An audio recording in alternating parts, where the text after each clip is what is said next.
The cameras were flashing. The champagne was flowing. At 11:45 p.m. on a Tuesday, Almira Sterling smiled for the paparazzi, her hand resting lightly on the arm of her billionaire husband, Andrew. She wore a custom Dior gown and a $10 million diamond necklace. By midnight, she had vanished from the grand ballroom of the Pierre Hotel. No one saw her leave. But that wasn't the biggest shock, because by the time the sun rose over Manhattan, Almira was a ghost, and Andrew Sterling's $12 billion empire had completely, violently collapsed. He walked into the gala, a king, and by breakfast, he had literally nothing. This wasn't bad luck. It was the most brilliantly executed, ruthless financial assassination in modern history. Here is exactly how she did it. The 68th Annual Winter Charity Gala at the Pierre Hotel in New York City was the kind of event where billion-dollar mergers were whispered over plates of caviar. On the evening of November 14th, the grand ballroom was a sea of bespoke tuxedos and haute couture. At the center of gravity in this room was Andrew Sterling. Andrew was the CEO of Sterling Global Logistics, a titan of supply chain management and commercial real estate. He was 52, charismatic, heavily tanned, and entirely convinced of his own invincibility. Beside him stood his wife of 12 years, Almira. Almira was not a trophy wife, plucked from a fashion runway, though she had the striking, icy elegance to pass for one. Born Almira Hayes, she was the quiet heir to a centuries-old New England textile fortune. Where Andrew was loud and expansive, Almira was observant and still. Society pages often called her the Ice Queen of Fifth Avenue, mistaking her natural reserve for aloofness. Andrew certainly made that mistake. For the last 5 years, he had treated her less like a partner and more like an expensive painting he occasionally remembered he owned. At 10:30 p.m., Andrew was holding court near the ice sculpture, bragging to a group of hedge fund managers about an upcoming acquisition of a European shipping fleet. "It's about leverage, gentlemen," Andrew laughed, swirling a glass of scotch. "You don't buy the company, you buy the debt, and you squeeze until they hand you the keys." Almira stood 2 feet away, her face a perfect, placid mask. She wore a midnight blue silk gown, and around her neck rested the tears of the Atlantic, a cascade of flawless blue diamonds. Andrew had bought her for their anniversary. It was a very public, $10 million apology for a very private indiscretion. At 11:15 p.m., Andrew's phone buzzed. Almira noticed the subtle shift in his posture. He glanced at the screen, a smirk briefly playing on his lips before he pocketed it. Almira knew exactly who the text was from. It was Victoria Price, a 30-something contemporary art dealer who had been operating as Andrew's mistress for the past 14 months. Andrew thought he was being terribly clever. He had even set Victoria up in a $6 million loft in Tribeca, paying the mortgage through a shell company called Blue Horizon Ventures. "Darling," Andrew leaned in, his breath heavy with alcohol. "I need to take a call from the Tokyo office. The time difference, you know. Mingle with the Rothschilds. I'll be back in 20. "Take your time, Andrew," Almira said, her voice soft, almost a whisper. "I'm not going anywhere." He kissed her cheek, completely oblivious to the coldness of her skin, and slipped out toward the terrace. At 11:42 p.m., Almira excused herself from a conversation with a senator's wife. She walked toward the ladies' powder room in the east wing of the hotel. A security camera caught her walking down the carpeted hallway at exactly 11:45 p.m. She did not look panicked. She did not look rushed. She looked completely at peace. She turned the corner out of the camera's view, and that was the last time the high society of New York ever laid eyes on Almira Sterling. By 1 a.m., the gala was thinning out. Andrew had finished his Tokyo call, which had actually been a heated, hushed argument with Victoria about her demands to accompany him to street Bart's for the holidays, and returned to the ballroom. He couldn't find Almira. Annoyed, he checked his phone. No messages. He asked the coat check, the valets, and even cornered Thomas, the head of their private security detail. "Mrs. Sterling's car is still here, sir," Thomas reported, tapping his earpiece. We haven't seen her exit through the front or the loading docks. Andrew huffed, embarrassed that his wife had seemingly wandered off. She probably got a migraine and took a cab back to the penthouse. You know how she gets with crowds. Bring the car around. When Andrew arrived at their 12,000 square foot penthouse, overlooking Central Park, the lights were off.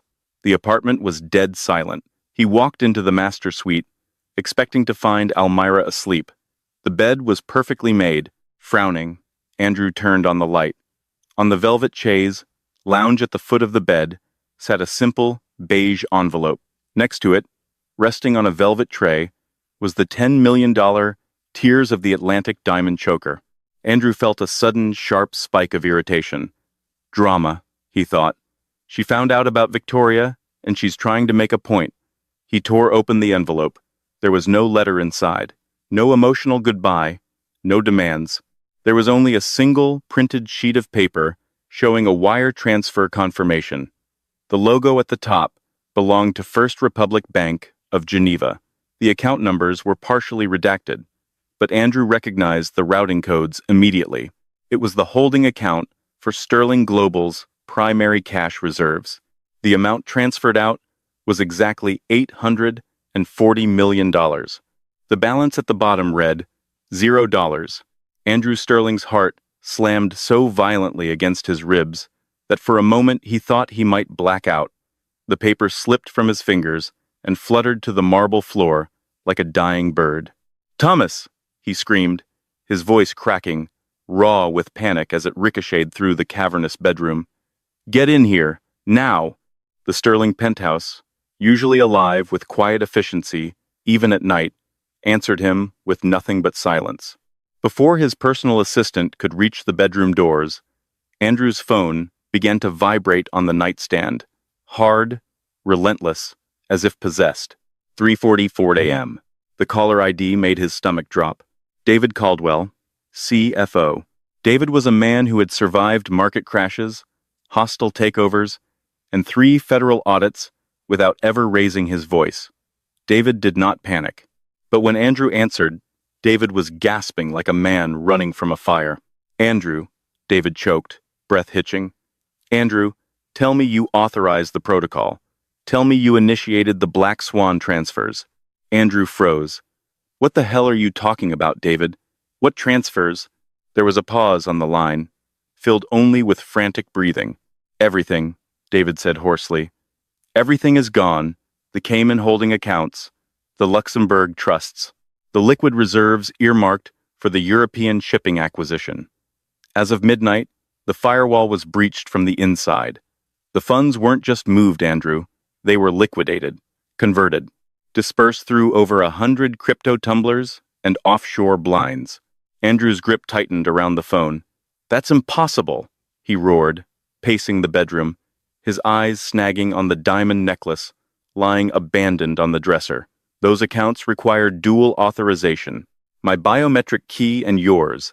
I didn't authorize a damn thing," David shouted back, his composure finally shattering. "The system logs show secondary approval came from a legacy trust." Andrew stopped dead. The Hayes Family Trust. The words hit him harder than any accusation ever had. 10 years ago, back when he was still hungry, still climbing, Andrew had convinced Almira to link her family's ancient, impenetrable trust to his corporate banking structure. He'd framed it as a harmless technicality, a way to improve creditworthiness for his first major expansion.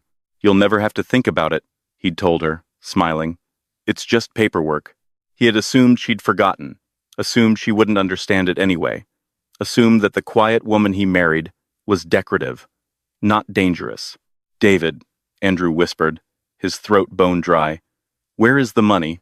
"I don't know," David said, his voice breaking, "but it gets worse. 5 minutes ago, the SEC contacted me. Someone dumped 3 terabytes of our internal emails, unredacted ledgers, and shell company maps onto a public server. They CC'd the Department of Justice." The room tilted. The unredacted ledgers, the ones that proved Sterling Global Logistics wasn't just aggressively leveraged, but fundamentally fraudulent. real estate assets inflated by circular ownership, debts hidden in offshore ghosts, a Ponzi structure dressed up in bespoke suits and champagne. By 4 a.m., Andrew Sterling, a man worth $12 billion on paper, was functionally bankrupt, and by sunrise, he would be a criminal suspect. Somewhere in Manhattan, Elmira Sterling was already gone. To understand how Elmira pulled off the impossible, you have to rewind 14 months. Elmira had never been oblivious. You don't grow up in old money without learning how to read a room, and you don't survive a marriage to a narcissist without learning how to read between the lines. She noticed the changes long before Andrew realized he was being watched. The way his phone never left his hand, the late-night Tokyo calls, the unexplained expenses buried inside shell companies she technically co-owned. Andrew mistook her silence for ignorance. It was actually calculation. Elmira didn't confront him when she confirmed the affair. She didn't cry, she didn't rage, she simply adjusted her timeline.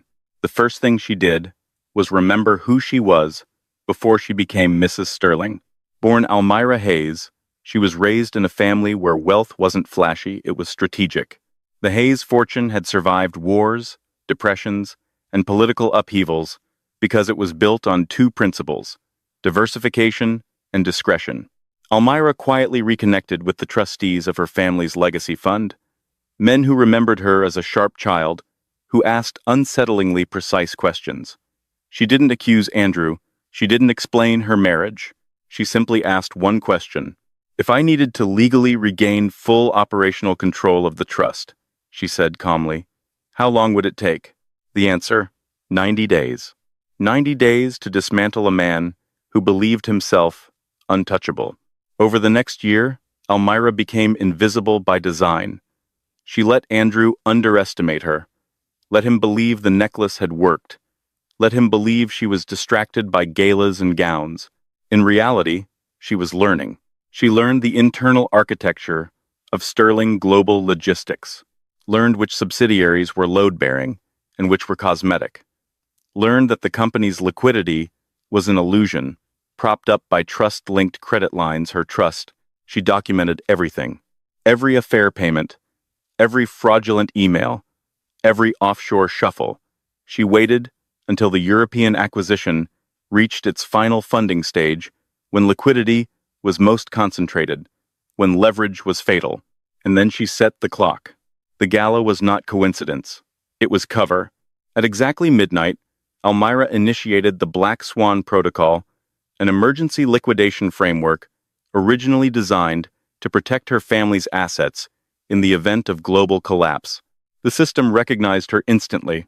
Biometric authorization, legacy override, no alarms.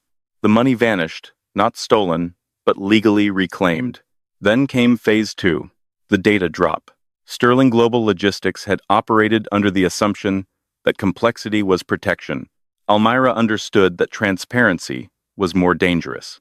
She released everything at once, before lawyers could contain it, before spin could form. By the time Andrew was screaming into his phone, the world already knew. At 6:12 a.m., federal agents arrived at the penthouse. At 7:45 a.m., Sterling Global Logistics stock was suspended. At 9 a.m., Victoria Price's Tribeca loft was seized as evidence. Andrew sat alone on the edge of his bed, staring at the empty space where Elmira's jewelry box used to be. For the first time in his life, no one was coming to save him. Elmira Sterling no longer existed. Elmira Hayes had come home. It started on a Tuesday in September. Elmira was looking for an old tax document in Andrew's home office. She opened a drawer he usually kept locked, only to find he had absent-mindedly left the key in the mechanism. Inside wasn't a tax document, but a leather-bound journal. It wasn't a diary, it was a physical ledger. Andrew was paranoid about hackers, so he kept his most damning, illegal corporate maneuvers handwritten in a book. Elmira spent 3 hours photographing every single page. When she had the pages analyzed by an independent forensic accountant, a brilliant, fiercely loyal college friend named Arthur Pendleton, the reality set in. Andrew wasn't just cheating the government, He was illegally siphoning money from Almira's ancestral family trust to cover margin calls when his risky bets failed. He was stealing from her family's legacy to fund his empire. That same week, she hired a private investigator who quickly delivered a thick file on Victoria Price, the Tribeca Loft, and the Blue Horizon Ventures shell company. A lesser woman would have confronted him. She would have filed for divorce, hired brutal lawyers, and fought for half. But Almira knew Andrew's lawyers. They would drag it out for a decade. They would bleed her dry in court, hide the assets, and Andrew would walk away mildly bruised but victorious. Almira didn't want half. She wanted absolute destruction. She met Arthur Pendleton in a dingy diner in Queens, far away from the Michelin-starred restaurants where she was usually seen. "He's over-leveraged, Almira," Arthur said, sliding a thick manila folder across the Formica table. "His whole company is a house of cards. If you pull your family trust out, the bank will call his loans, and Sterling Global collapses." "I don't just want it to collapse, Arthur," Almira said, stirring her black coffee. "I want him to feel what it's like to have the floor fall out from under him. I want the money he stole from me back, with interest, and I want him to go to prison." Arthur raised an eyebrow. "That requires a synchronized financial extraction. We'd have to bypass bank security, liquidating assets across 3 continents simultaneously, right before dumping his fraudulent books to the feds. If we're off by even 5 minutes, the banks freeze the accounts, and you go to jail for wire fraud." "Can you build the system?" Almira asked. "I can write the code," Arthur said slowly. "A dead man's switch. A localized server that triggers a cascade of automated transfers. But to bypass his biometric security, you need his fingerprint, and you need to physically plug a drive into his master terminal in the penthouse to install the back door." Over the next 12 months, Almira Sterling became a phantom in her own life. She continued to play the role of the quiet, obedient wife. She attended galas, hosted charity dinners, and smiled perfectly for the cameras. But in the shadows, she was meticulous.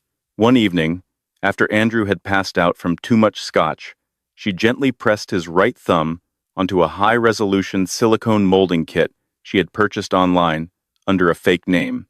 From that mold, Arthur created a microscopic, wearable thumbprint film.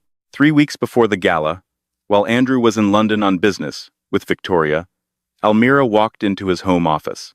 She slipped the thumbprint film over her own thumb, bypassed his safe, logged into his terminal, and inserted a flash drive no bigger than a stick of gum. Arthur's malicious code flooded the Sterling Global mainframe. It lay dormant, entirely invisible to David Caldwell and the IT department. It was a digital bomb, waiting for a single keystroke to detonate. Almira had chosen the night of the Winter Gala for a very specific reason. The gala fell on the 14th of the month. Because of international banking laws and time zone delays, transfers, initiated exactly at midnight, Eastern Standard Time, on that specific Tuesday, would hit the clearinghouses during a 4-hour blind spot in European regulatory oversight. It was the perfect window to move billions without triggering an immediate manual freeze. But Almira needed an alibi, and she needed a distraction. She needed Andrew to be so focused on his own vanity that he wouldn't notice his wife evaporating into thin air until it was much, much too late. At 11:45 p.m., the security camera in the east wing of the Pierre Hotel captured Almira Sterling turning the corner. What the camera did not see was the door to the service elevator, located exactly 8 feet down that blind hallway. For 3 months leading up to the gala, Almira had quietly volunteered to head the event's floral arrangement committee. It gave her unfettered access to the hotel's blueprints and vendor schedules. She knew that, at 11:47 p.m., the catering crew would be clearing the main dinner service, leaving the freight elevators entirely unmanned for a crucial 6-minute window. Almira slipped into the service elevator and hit the button for the sub-basement. As the car descended, she moved with practiced mechanical efficiency. She unclasped the $10 million Tears of the Atlantic choker and placed it delicately into a velvet pouch. She unzipped the custom Dior gown letting it pool around her ankles, revealing a simple, tailored black turtleneck and dark slacks she had been wearing underneath. From a canvas tote bag stashed behind a stack of linen carts earlier that afternoon, she pulled out a chic, shoulder-length auburn wig and a pair of thick, tortoiseshell glasses. By the time the elevator doors chimed open in the concrete bowels of the hotel, Almira Sterling, the icy billionaire's wife, was gone. In her place stood a remarkably average-looking woman. She walked purposefully past the hum of the industrial washing machines and exited through the loading dock doors out onto East 61st Street. The freezing November wind bit at her face, but she barely felt it. A gray, unmarked sedan was idling next to a fire hydrant. The driver, a former private intelligence contractor named Samuel, unlocked the doors without looking at her. Almira climbed into the back seat, opened a reinforced, military-grade tablet, and watched the digital clock in the corner of the screen tick down. 8 p.m. On beer. 12 p.m. Midnight. Execute, Almira whispered. She pressed a single, glowing red icon on the screen. Miles away in Andrew's penthouse, the flash drive she had planted weeks ago woke up. Arthur Pendleton's malware bypassed the dual authentication firewall using Andrew's stolen biometric data.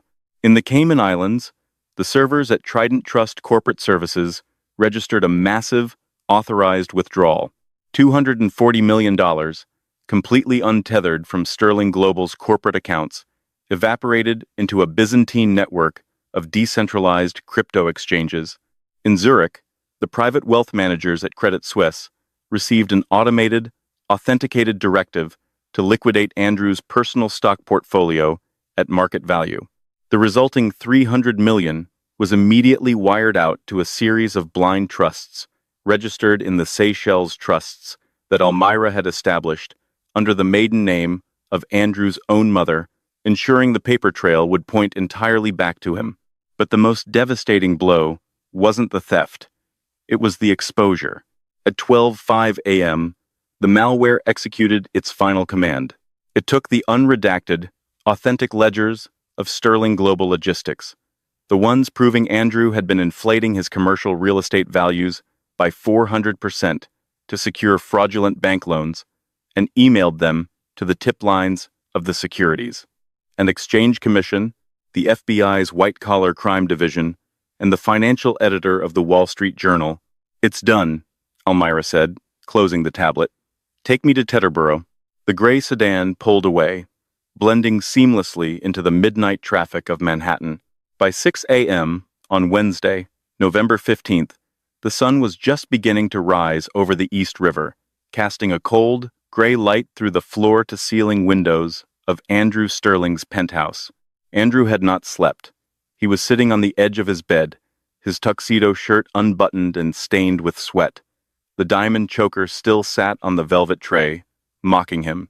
His CFO, David Caldwell, was pacing the Persian rug, aggressively biting his fingernails. "We have to call Harrison," David muttered, referring to Harrison Blake, the most ruthless corporate defense attorney in New York. "We have to get ahead of this. We tell them it was a cyber attack. We tell them Russian hackers breached the mainframe. Do you think the SEC cares about Russian hackers when they are reading my personal, handwritten ledger notes?" Andrew snapped, his voice hoarse. "Notes that detail exactly how we bypass the federal margin requirements? She didn't just rob me, David. She handed them the murder weapon." Andrew grabbed his phone and dialed Harrison Blake's private number. It rang 4 times before the lawyer answered, sounding wide awake and alarmingly cold. "Harrison, it's Andrew. I need you at the penthouse right now. We have a massive internal breach. My wife."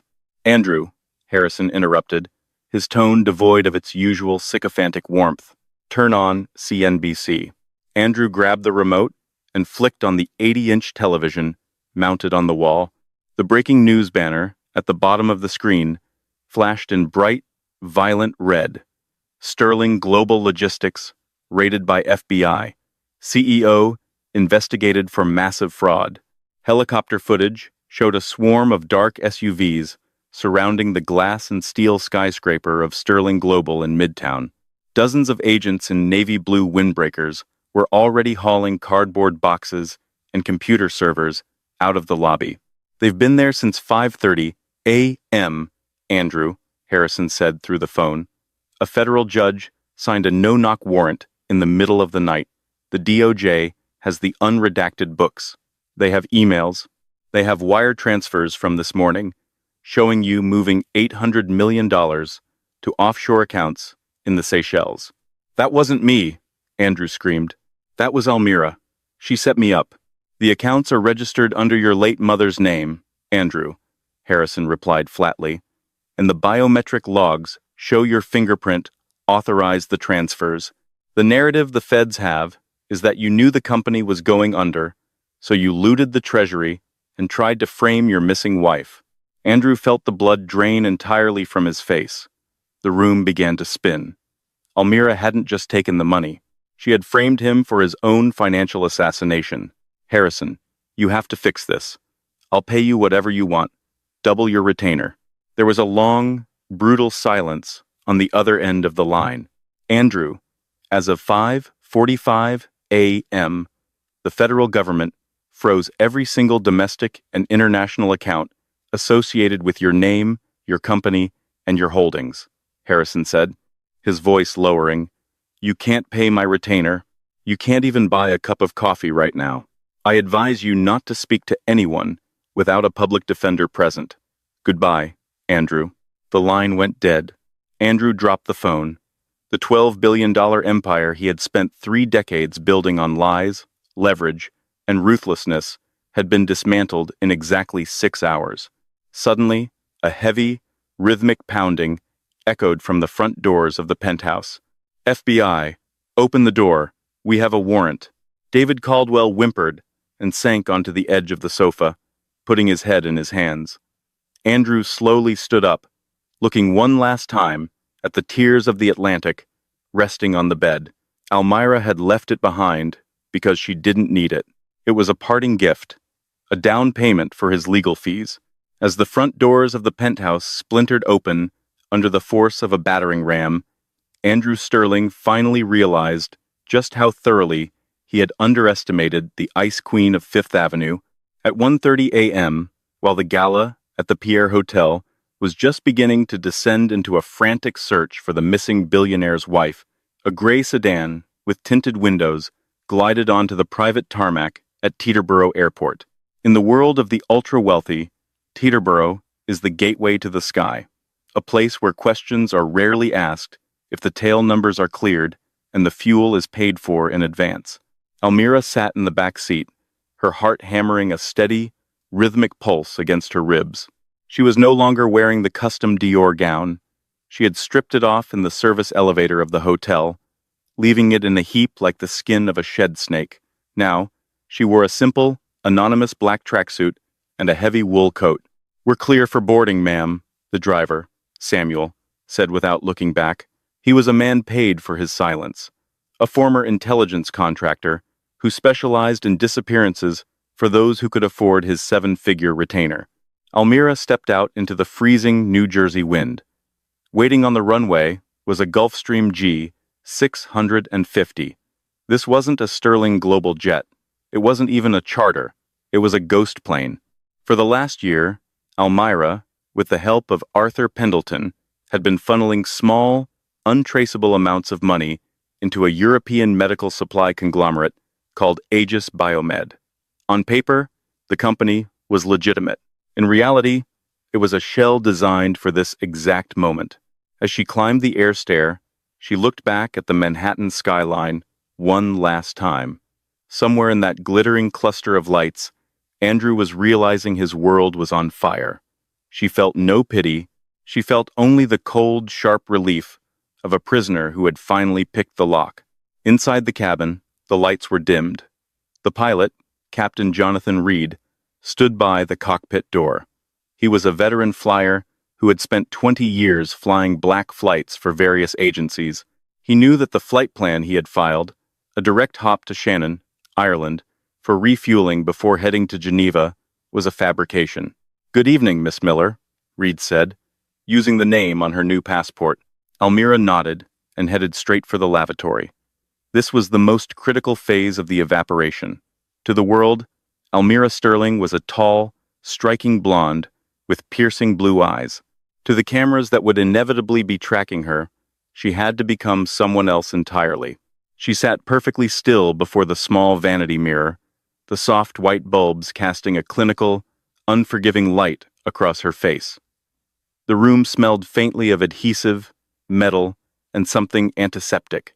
Almira opened a professional-grade theatrical makeup kit, the kind used in film productions and covert operations, not department store counters. She began with the hair. From its silk-lined pouch, she removed a shoulder-length auburn wig, handcrafted and obscenely expensive. The fibers were engineered to replicate real human keratin, responding to light and motion with unsettling accuracy. She fitted it carefully, anchoring it to her scalp with practiced surgical precision. Every clip was locked, every edge sealed. There could be no slippage, no tells. Next, the eyes. Almira pinched a pair of dark brown contact lenses between her fingers and slid them into place. The icy blue that tabloids once obsessed over vanished instantly, replaced by something flat, unremarkable, forgettable. She blinked several times, letting the lenses settle. The woman in the mirror no longer looked capable of freezing a room with a glance. Then came the prosthetics.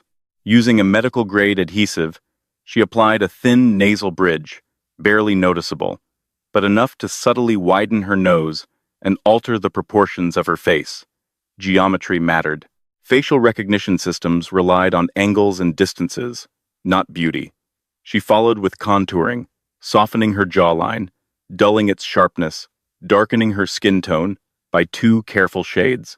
The transformation was not dramatic. It was worse than that. It was believable. 10 minutes later, Almira studied her reflection. Almira Sterling was gone. In her place sat Catherine Miller, a 40-something Canadian researcher with forgettable features and the faint look of someone who blended into conference rooms and airport lounges without ever being remembered. She closed the makeup kit and reached into her bag. The passport felt solid in her hand.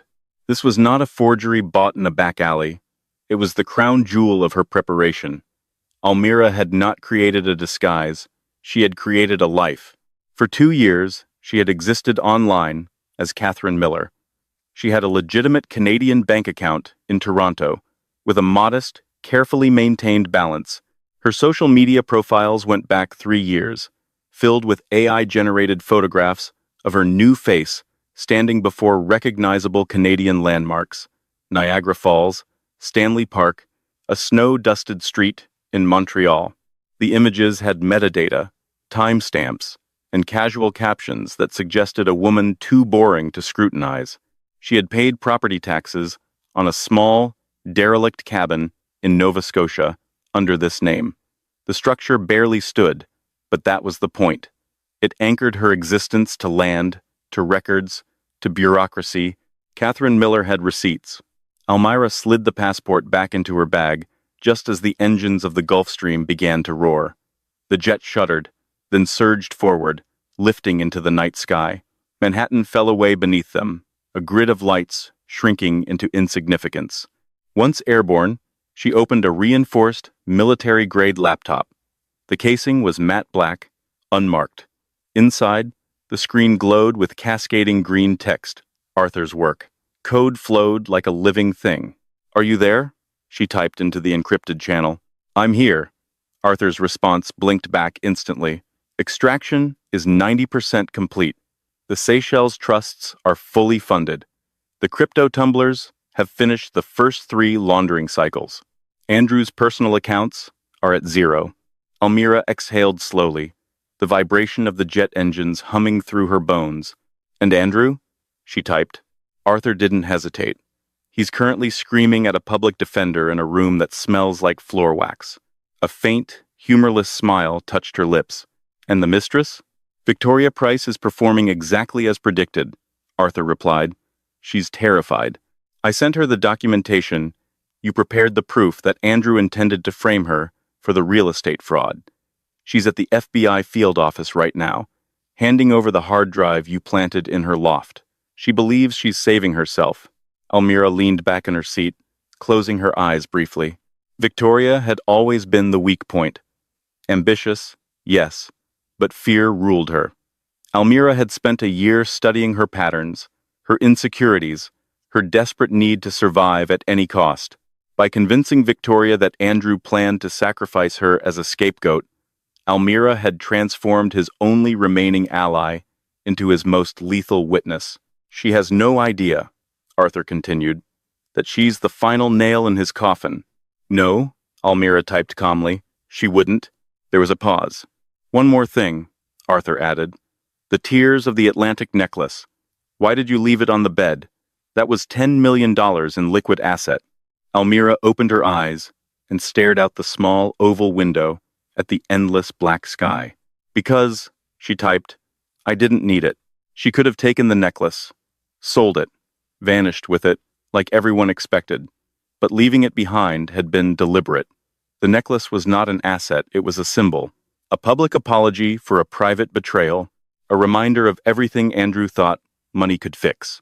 She wanted him to see it every time he replayed the night in his mind, wanted it burned into his memory, as proof that she had never needed his wealth, only access. The jet continued eastward, cutting silently through the dark. By the time it landed, Almira Sterling would exist only in court filings and scandal headlines. Catherine Miller would step onto foreign soil with a clean passport, a quiet past, and a future that belonged entirely to her. For the first time in years, she closed the laptop, rested her head back, and allowed herself to breathe. The war was over, and she had won. Almira typed back slowly. It wasn't a necklace, Arthur. It was a leash. Every time Andrew looked at it, he saw his power over me. Leaving it behind is the only way to show him that his prowess has no value where I'm going. Besides, the FBI needs a motive for the murder charge. A $10 million parting gift, followed by a missing wife? It looks like a payoff that went wrong. It makes him look guilty of something much darker than fraud. She closed the laptop. The hardest part was yet to come, the transition. At 4 a.m., the jet touched down at Shannon Airport in Ireland. This was the pivot point. If she stayed on the plane to Geneva, the trail would be too easy to follow. International authorities would eventually track the tail number. Almira walked off the plane as Catherine Miller. She carried a single carry-on bag. She didn't go through the private terminal. Instead, she used the main airport bypass, showing her Canadian passport to a sleepy customs officer who barely looked up from his screen. Purpose of visit? He asked, his Irish accent thick. Research for a book, Almira said, her voice pitched slightly lower, her Canadian accent flawless, a result of 6 months of secret dialect coaching, the history of the wild Atlantic way. The officer stamped her passport. Enjoy the rain, Miss Miller. She walked out of the terminal and into the damp, gray Irish morning. A modest Peugeot was waiting for her in the long-term parking lot, the keys hidden in the wheel well as arranged. She didn't head for a luxury hotel. She drove south, toward the rugged, mist-covered cliffs of County Kerry. As she drove, she reached into her pocket and pulled out a specialized burner phone. It was the last link to her old life. She dialed a number she had memorized months ago. Silas? She said, when the line picked up. Silas Monroe, the private investigator she had used to flip Victoria Price, answered.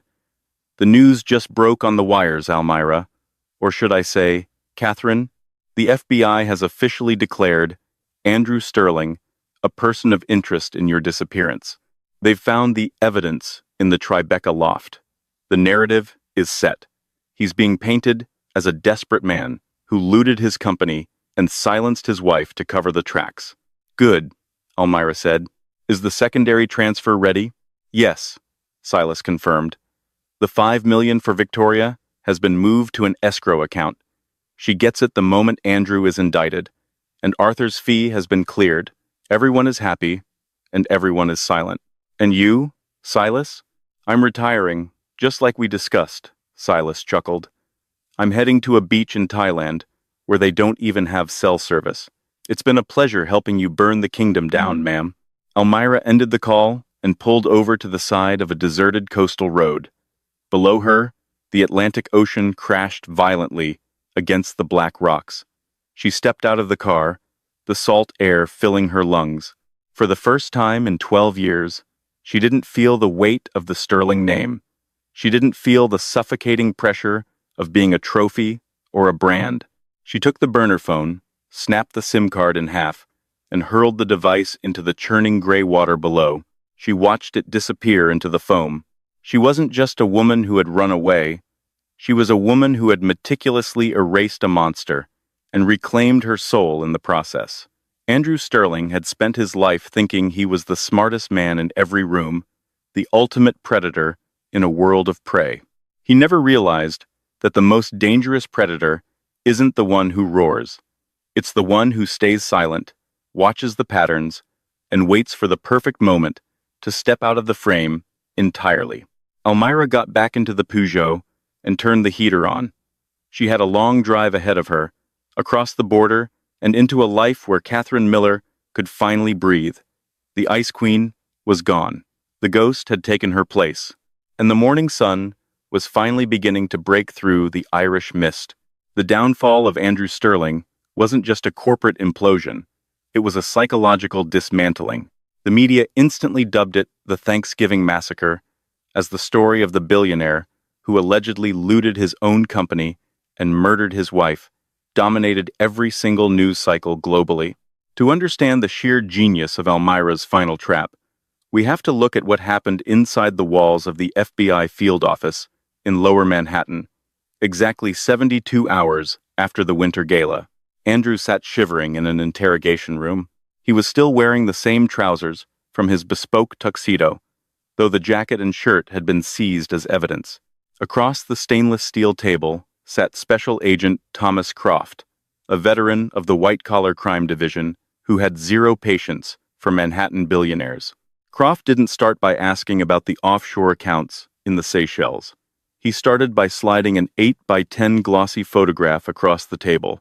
It was a macro shot of the right cuff of Andrew's seized tuxedo jacket. "Do you know what that is, Mr. Sterling?" Agent Croft asked, his voice deadpan. Andrew squinted at the image. There was a microscopic, rust-colored smudge on the edge of the French cuff. "It's a stain. Wine, probably. Someone bumped into me at the ice sculpture." "It's blood, Andrew," Croft corrected him, and the DNA rapid test came back a match for Elmira Hayes Sterling. "We also found traces of it in the trunk of your private town car, the one your security detail drove back to the penthouse." Andrew's heart stopped. The hug. Right before Elmira left for the powder room, Andrew had leaned in to kiss her cheek. She must have pricked her own finger and deliberately wiped it on his cuff. And the trunk? She had full access to the garage for weeks. "I didn't touch her," Andrew stammered, his hands shaking violently against the table. "She set me up. She transferred the funds. She hacked the mainframe. She planted that blood." Agent Croft sighed heavily, the way a parent sighs at a lying child. He slid a second document across the table. "This is a life insurance policy, Andrew, for $50 million. It was taken out on Elmira's life exactly 3 weeks ago. The sole beneficiary is you. Our cyber division tracked the IP address used to finalize the digital signatures. It came directly from your private, biometric-locked terminal in your home office." The room began to spin. Elmira hadn't just used his fingerprint to install Arthur's malware. While she was logged into his terminal, she had taken out an exorbitant life insurance policy on herself. "Here is the narrative, Mr. Sterling." Croft leaned forward, planting his hands on the table. "You knew Sterling Global Logistics was severely over-leveraged. You knew the margin calls were coming. So, you authorized the transfer of $800 million to offshore trusts in the Seychelles trusts, registered under your dead mother's name. But you needed more liquidity to cover your tracks, and you needed a scapegoat. You killed Elmira, disposed of her body in a blind spot, and tried to make it look like she ran off with the money." "That is an insane conspiracy theory," Andrew screamed, tears of absolute panic streaming down his face. "No, Andrew," Croft said coldly. Your wife being a secret hacker mastermind who framed you from beyond the grave is the insane conspiracy theory. We have the motive, we have the blood, we have the financial records. You are going away forever. Andrew was immediately remanded to the Metropolitan Correctional Center. Bail was entirely denied due to the missing hundreds of millions of dollars, making him the ultimate flight risk. For the first 48 hours, in his 6x8 concrete cell, Andrew clung to the hope that his high-powered defense attorney, Harrison Blake, would tear the FBI's circumstantial case to shreds. But when Harrison finally visited the prison, he did not bring a legal strategy. He brought an ultimatum. The Department of Justice invoked the RICO Act, Andrew, Harrison said, standing on the other side of the plexiglass. He didn't even bother to sit down. Every single asset you have, every domestic bank account, the penthouse, the cars, the Hamptons estate, it is all frozen, seized by the federal government, so unfreeze it, Andrew yelled through the intercom. File an injunction. I don't work for free, Andrew, Harrison replied, adjusting his tie. My retainer is tapped out. You are officially indigent. The state will provide you with a public defender. Goodbye, and good luck. When Harrison walked out of the visitation room, the last remaining pillar of Andrew's $12 billion ego shattered completely. He was assigned a wildly overworked federal defender named Brian Peterson. Peterson looked at the 3 terabytes of unredacted ledgers detailing Andrew's massive real estate fraud, Victoria Price's damning cooperation agreement, and the FBI's mounting murder case, and gave Andrew the brutal reality. If we go to trial, they are going to seek a life sentence for the murder of your wife, Peterson explained, organizing a messy stack of manila folders. And honestly, with the blood evidence, the insurance policy, and your history of extreme financial deception, a jury will convict you in 2 hours. But the district attorney has a problem. They don't have a body. Going to trial without a body is risky for them. Because she isn't dead, Andrew pleaded, grabbing the metal grate. Brian, you have to find her. Check the flight logs. Check the encrypted servers. Stop it, Andrew, Peterson snapped. Listen to me. They are offering a deal. If you plead guilty to all 22 counts of wire fraud, securities fraud, embezzlement, and money laundering, they will drop the murder investigation. They will classify Almira as a missing person, presumed dead, and you will serve 45 years in federal prison. No parole. Andrew stared at the cinder block wall. 45 years. He was 52 years old. It was a functional life sentence. But if he fought it and lost the murder trial, he would be sent to a maximum security penitentiary, or worse, put on death row, depending on federal jurisdictions. Almira had engineered a trap so suffocatingly perfect that Andrew's only logical move was to confess to the financial crimes she had framed him for, just to avoid being executed for a murder she faked. She had weaponized his own arrogance, and then she had weaponized the United States justice system. On February 12th, wearing a bright orange jumpsuit, Andrew Sterling stood before a federal judge and quietly said the word, guilty. He was sentenced to 45 years and transferred to FCI Otisville. He had no money, no allies, and no legacy. 7 months after the winter gala, while Andrew was learning to mop the cafeteria floors of a federal prison, a heavy, wax-sealed envelope arrived at the administrative offices of the Hayes Family Trust in Boston. It was postmarked from a small postal branch in Sintra, Portugal. Inside the envelope was a cashier's check drawn from a notoriously secretive, heavily encrypted Swiss cantonal bank.